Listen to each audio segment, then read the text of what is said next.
Santiago 5:13 dice: ¿está alguno entre vosotros afligido? Haga oración. ¿Está alguno alegre? Cante alabanzas. ¿Está alguno enfermo entre vosotros? Llame a los ancianos de la iglesia y oren por él. Únjanlo con aceite en el nombre del Señor. Tres cositas muy importantes, pero primero hablemos del don de sanidad. Porque estar afligido también tiene su arreglo, ¿verdad? Pero estar cargado también. Pero la enfermedad es una carga mayor, que además que aflige, es carga.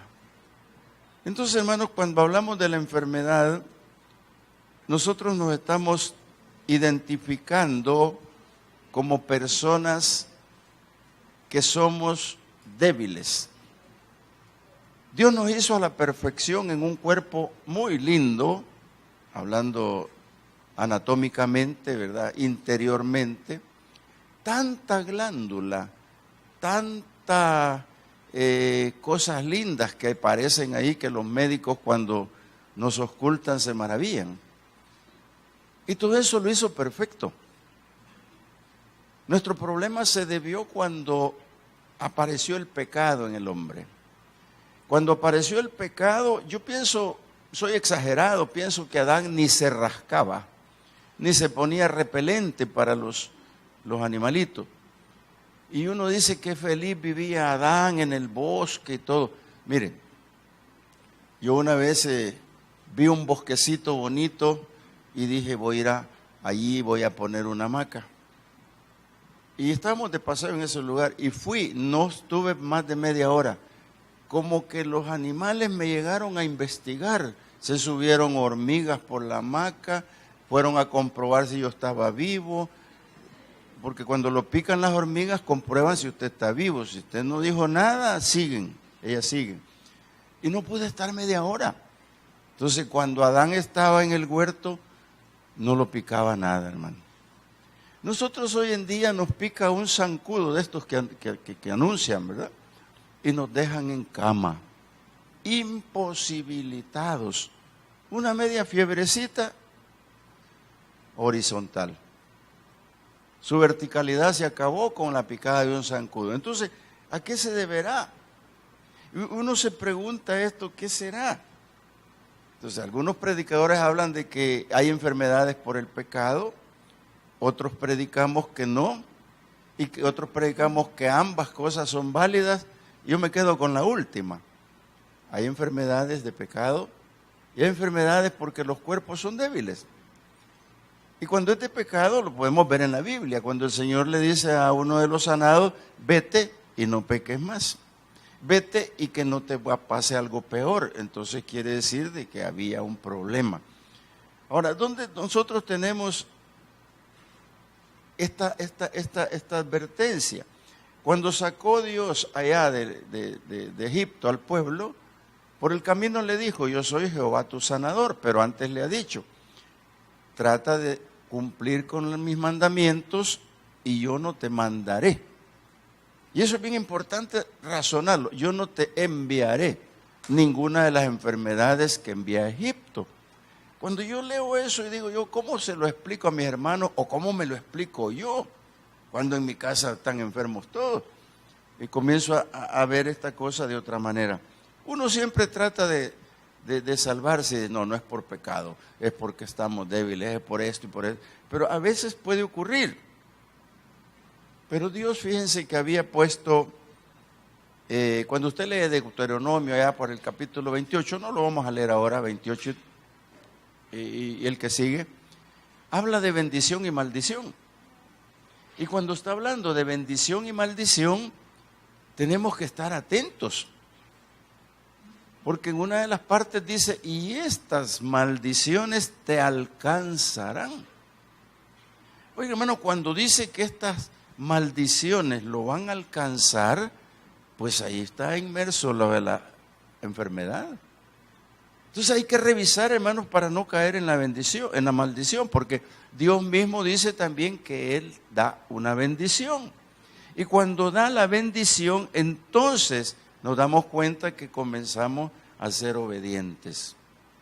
Entonces, amados hermanos, tener el Salmo 91 abierto no es sanidad. Porque el que habita al abrigo del Altísimo morará bajo la sombra del Omnipotente. Y bajo la sombra del Omnipotente no te toca ni un zancudo, hermano. No te va a tocar nada. Pero hay quienes tienen el Salmo 91 abierto por años y no, cuando lo quieren cerrar se regresa. Pero no es la lectura, es Dios. Así que, hermano, analizando esto, ¿a qué vino Jesús a esta tierra? Yo les explicaba la vez pasada que hay 3 ministerios importantísimos del Señor. El primero, enseñar y predicar. El segundo, sanar. Y el tercero, liberar. Usted lo puede ver en Isaías 61 y lo puede venir a ver en los evangelios, Lucas, Mateo, en los principios, cuando el Señor explica y dijo, de mí habla la Escritura. Entonces, ¿a qué vino el Señor? Una de las cosas que yo le quiero enseñar a lo que vino es lo que dice primera carta de Juan en su capítulo 3. Juan lo recoge de esta manera y nos deja un poco perplejos, porque dice primera de Juan, capítulo 3, primera de Juan, el capítulo 3, versículo 8. Dice, el que practica el pecado es del diablo, porque el diablo peca desde el principio. Para esto apareció el Hijo de Dios, para deshacer las obras del diablo. Entonces, ¿qué es lo que Dios nos está haciendo? Está haciendo que se cumpla esta palabra en nosotros. ¿Por qué? Porque cuando nosotros nos aferramos a la deidad, cuando nosotros nos agarramos de veras en el Señor Jesucristo, entonces es un pueblo que intenta por todos los medios de no pecar. Y este versículo de Juan, hay uno que dice que el que tiene a Cristo no peca. Y punto, y aparte, y uno se queda, bueno, ¿y cómo? Tambaleando. Y entonces, ¿cómo es que estamos en esto? Pero ¿sabe que usted que el Señor Jesús en este ministerio de la enseñanza y la predicación, la sanidad y la liberación, casi se puede decir, completaba su venida? Y solo el hecho de venir a deshacer las obras del diablo ya tiene gran importancia. ¿Por qué le digo esto? Y ojo con lo que digo para que no se lo apropien completamente. A Job le pidió el diablo permiso para tratarlo. Y se lo pidió de 2 maneras. En la primera le dijo, quítale todo lo que tienes y vas a ver qué es lo que pasa. Y Dios se lo permitió. Y luego después le dice, mira, ¿ya has visto a mi siervo Job? Sí, no le pasó nada, le quitamos todos los hijos, la mujer, y ahí sigue. Pero préstamelo, piel por piel. Préstamelo y vas a ver si ahora no. Y le dijo, sí, tómalo, pero no le quites la vida. Hermano, cuando uno lee eso le da una cosita rara, ¿verdad? Porque, digo, si Job era justo, si Job era recto, si Job no tenía nada de qué hablar de Dios mal, ¿qué no me puede pasar a mí si el diablo le dice, préstamelo? ¡Uy, Señor, qué terrible!, ¿verdad? Entonces, por eso cuando hablo de bendiciones y maldiciones, la maldición es la que hay que correrse, porque dice, si tú no obedeces estas maldiciones, te seguirán. No es que te van a caer, te seguirán, van detrás, hermano. Pero qué lindo cuando vemos esto, que Jesús vino para deshacer las obras del diablo. Eso me da cierta conformidad en la que digo yo, si el diablo te pide, Señor, algo para hacerme a mí, no se lo permita. ¿Y usted qué piensa? Va a decir, bueno, sí, puede ser. Porque Jesús nos ama y vino para este ministerio, entonces tengo que apropiarme de este ministerio. Dice que vino para sanar a los quebrantados, a libertar a los cautivos, a darle vista a los ciegos, a levantar a los paralíticos, predicar las buenas nuevas del Señor. Pero vino para destruir el imperio de la muerte.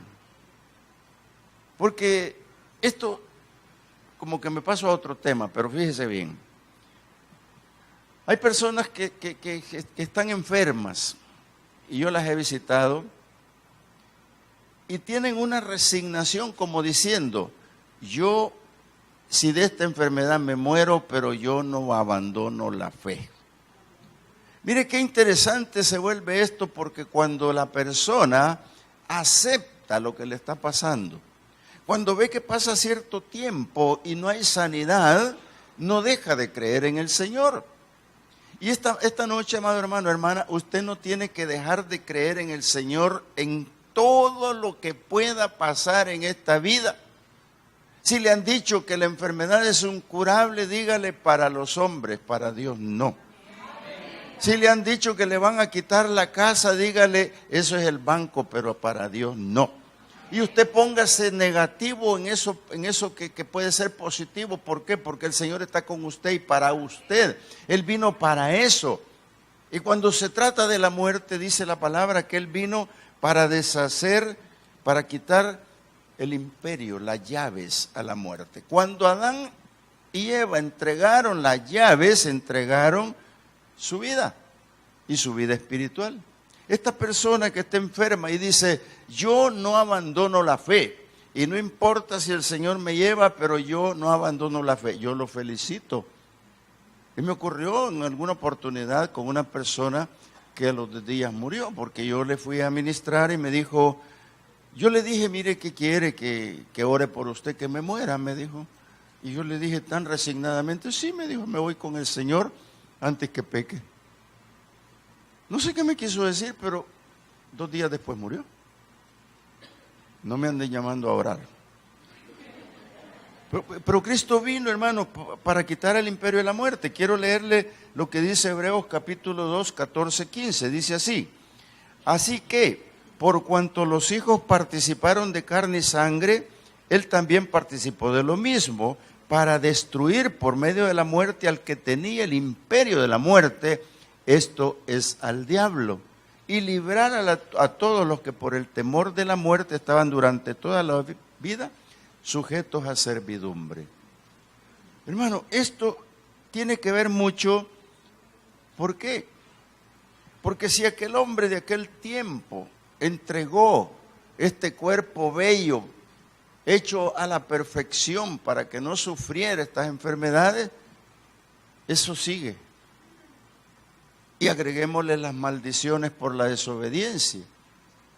Entonces, el mejor refugio es la iglesia para buscar al Señor. Alguien de ustedes me puede decir, bueno, pero cuando estoy enfermo, mejor vaya a verme a la casa. Sí, lo iremos a ver, pero avisen que está enfermo.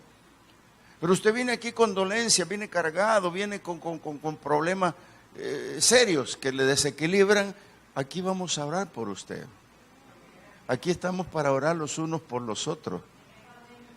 Y lo que dice Santiago, la oración del justo puede mucho. Entonces, hermanos, si Jesús vino para esto, ¿a dónde nos encontramos con la clave? Cuando uno dice, bueno, Padre, ¿por qué enviaste a Jesús solo 3 años y medio? Lo podías haber dejado más tiempo. Imagínese usted que todavía existiera Jesús sobre esta tierra, hermano. Que por ser Dios no envejeció y estuviera, nadie le haría caso, hermano. Es que aquí viene la parte linda de Dios. Cuando Dios, yo siempre he dicho que el martirio de la cruz, la salvación planificada por el Padre fue dolorosa. Fue tan dolorosa porque dijo, hijo, te tengo que enviar. Tenés que ir abajo, allá, a destruir el imperio de la muerte. Tienes que ir allá para traerte la enfermedad. Tienes que ir allá para traerte la rebeldía. Tienes que ir allá. Y eso le dolió al Padre. Y le dolió tanto y dijo, no, ¿y para qué lo voy a tener más tiempo? 3 años y medio son suficientes. En la transfiguración usted lo va a ver que subió Pedro, Juan y Jacobo y llegaron al monte y tuvieron el privilegio de oír hablar a Moisés y a Elías con Jesús sobre su muerte. Le vinieron a dar palabra de consuelo y le dijeron, mira, el Padre ya quiere que te vayas, ya dice que mucho tiempo aquí sobre la tierra. Yo estoy inventando. No, si la palabra lo dice, es mucho tiempo, tienes que irte. Entonces viene el punto culminante de la historia que se llama la cruz, donde Jesús pasó por profecía, entre las 29 que se cumplen en la cruz, pasó por ese martirio de la cruz. ¿Para qué? Para cumplir esta que acabo de decir, que se llevaba la llave del imperio de la muerte. Porque se cumplía ahí que se llevaba tus enfermedades, tus rebeliones. Ahí se dice por su llaga, que son una llaga tremenda, que el profeta vio llaga, no vio 39 azotes, vio llaga. Por esa somos curados. Entonces, hermano, Cristo vino para eso. Y en ese ministerio tan lindo, se fue. Pero quitó la expiación antigua. Y la expiación perfecta sucedió con Él. Porque en su sacrificio, y lo he dicho en otras veces y quiero repetirlo ahora, no está en que la gente dice, bueno, ¿y entonces cómo es eso de la sangre de Cristo? Pero cuesta comprenderlo. Hace mucho tiempo atrás, en mi trabajo, un hombre muy católico, por cierto, llegó a mi escritorio y me dijo, José, te traigo algo fenomenal, te traigo una reliquia, te traigo algo maravilloso. Y me dijo, yo lo compré y lo fui a poner, me dijo, en un lugarcito donde caía la sangre de Cristo cuando lo crucificaron. Vengo de Israel, me dijo. Y ya se saben, ya se imaginan lo que me traía, hermano. Y yo lo recibí, no era cristiano, hace mucho rato. Pero cuando ya vengo a la realidad y comenzamos a estudiar la expiación, Dios mío, se me eriza el cuerpo de pensar que yo tomé eso. Pero era ignorancia. Si las gotas de la sangre de Cristo hayan caído donde hayan caído, hermano, ni que fuera mármol, que nunca se borra, eso no tiene nada que ver. Lo que tiene que ver es que el Señor con su sangre preciosa subió hasta el altar de Dios y allí depositó en el propiciatorio de Dios su sangre y fue acepta por Dios, por lo cual lo declaró sumo sacerdote e intercesor todavía de nosotros. Y si eso es así, hermano, ¿dónde está tu problema? En la cruz del Calvario se descubre que aquella sangre del Cordero tiene poder. Y tiene poder grande, hermano, pero grande. Solo tienes que creerlo. Nosotros tenemos que seguir el ejemplo de Cristo. Mira, aquí en la primera carta a Pedro voy a leerte un par de versículos que puede ser que encajen con nosotros. Dice, primera carta de Pedro 2, 21, 25, pero no voy a leer todo. Dice, para esto fuiste llamados porque también Cristo padeció por nosotros, dejándonos ejemplo para que sigamos sus huellas, el cual no hizo pecado, ni se halló engaño en su boca. Cuando le maldecían no respondía con maldición, cuando padecía no amenazaba, sino que encomendaba la causa al que juzga justamente, quien llevó él mismo nuestros pecados en su cuerpo sobre el madero, para que nosotros, estando muertos a los pecados, vivamos a la justicia, y por cuya herida fuiste sanados. Porque vosotros eras como ovejas descarriadas, pero ahora habéis vuelto al pastor y obispo de vuestras almas. Cuando dice ha vuelto al pastor y obispo, te está diciendo, tu pastor, el que te supervisa. Un obispo es un supervisor, es un pastor supervisor. Dios supervisa tu alma. Y dice la palabra que Él juzga justamente.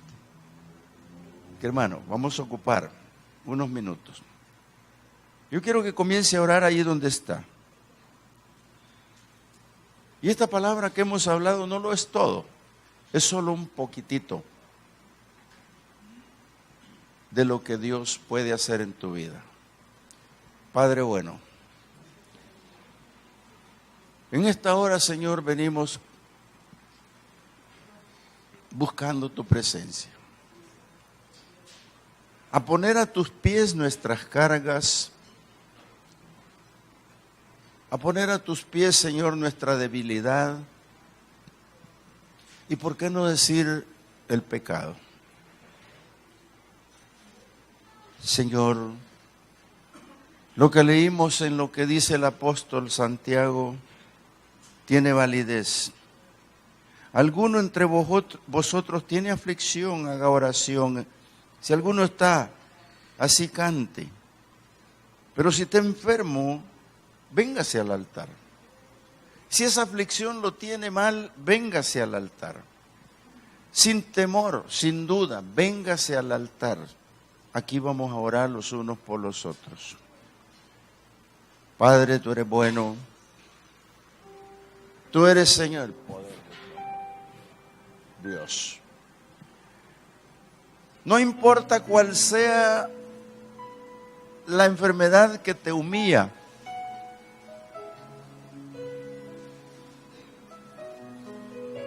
Cuando María salió embarazada, dijo, esto no puede ser, es imposible.